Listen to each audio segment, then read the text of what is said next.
ஒரு தோட்டம் செவ்வக வடிவில் அமைக்கப்பட்டு கம்பி வேலி மூலம் பாதுகாக்கப்பட வேண்டும். 40 மீட்டர் வேலி கம்பி மூலம் பாதுகாக்கப்படும் தோட்டத்தின் பெரும பரப்பினை காண்க. ஸோ இதான் வந்து செவ்வக வடிவ தோட்டம்னு எடுத்துக்கலாம். அதனுடைய நீளம் வந்து என்னது எக்ஸ் அப்படின்னு எடுத்துக்கலாம். அதனுடைய அகலம் வந்து என்னது ஒய் அப்படின்னு எடுத்துக்கலாம். ஓகே, ஸோ நமக்கு என்ன கொடுத்துருக்காங்க அப்படின்னா வந்து 40 மீட்டர் வேலி கம்பி மூலம் பாதுகாக்கப்படும் தோட்டம்.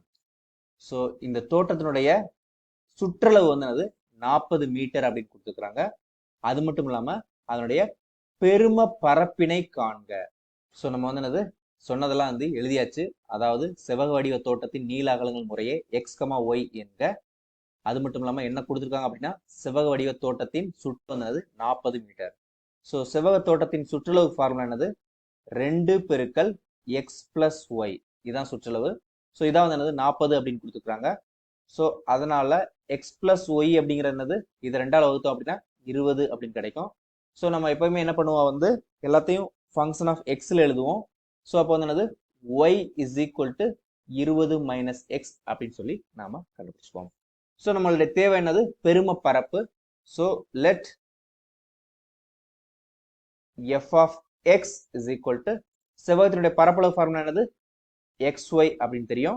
ஸோ நம்மளுடைய f of x is equal to x அப்படி வச்சுக்கலாம். ஒய்க்கு பதில் என்னது 20 மைனஸ் எக்ஸ் அப்படின்னு சொல்லி சப்ஸ்டிட் பண்ணிக்கலாம். ஓகே, ஸோ நம்ம பெருக்கிட்டோம்னா நமக்கு டிஃபரன்ஷியேட் பண்ணுறது ரொம்ப சிம்பிளாக இருக்கும். ஸோ நமக்கு உள்ள கொண்டு பெருக்கும்போது 20x மைனஸ் எக்ஸ் ஸ்கொயர் அப்படின்னு கிடைக்கும். ஸோ இதான் நம்மளுடைய f of x. Okay, so பெருமம் கண்டுபிடிக்கிறதுக்கு என்ன கண்டுபிடிக்கணும்? ஃபர்ஸ்ட் டெரிவேட்டிவ் வந்து என்னது 0வா இருக்கணும் அந்த புள்ளியில. செகண்ட் டெரிவேட்டிவ் வந்து என்னது நெகட்டிவா இருக்கணும், அதாவது குறை எண்ணா இருக்கணும். ஓகே, ஸோ நமக்கு f dash of x is equal to இதை வந்து என்னது டிஃபரன்ஷியேட் பண்ண நமக்கு என்ன கிடைக்கும்? 20x டிஃபரன்ஷியேட் பண்ணால் 20 கிடைக்கும். மைனஸ் எக்ஸ் ஸ்கொயர் டிஃபரன்ஷியேட் பண்ணால் 2x கிடைக்கும். ஸோ நமக்கு f dash of x is equal to 0 அப்படின்னு சொல்லி கண்டுபிடிக்கணும். ஓகே, ஸோ அப்படி கண்டுபிடிக்கும் நமக்கு என்ன கிடைக்குது? 20 minus 2x is equal to 0 அப்படின்னா 2x is equal to 20.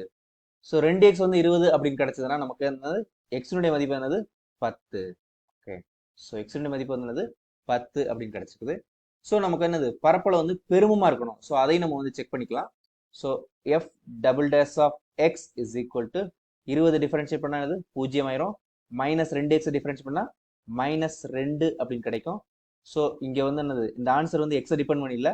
So அதனால எஃப் டபுள் டேஷ் ஆஃப் 10 வந்து என்னது நமக்கு மைனஸ் 2 தான்.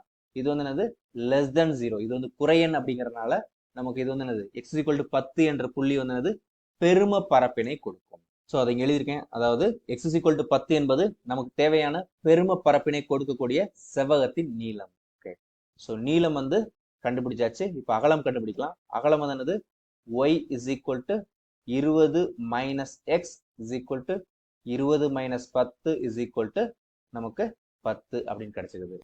ஸோ நமக்கு தேவையான பெரும பரப்பு. ஓகே, தேவையான பெரும பரப்பு. ஸோ பரப்பளவு ஃபார்முலா என்னது நமக்கு எக்ஸ் ஒய் அப்படின்னு தெரியும்.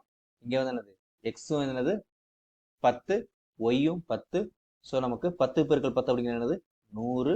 ஓகே, ஸோ இங்கே அழகு வந்து என்ன கொடுத்துருவாங்க வந்து மீட்டர் அப்படின்னு கொடுத்துருவாங்க.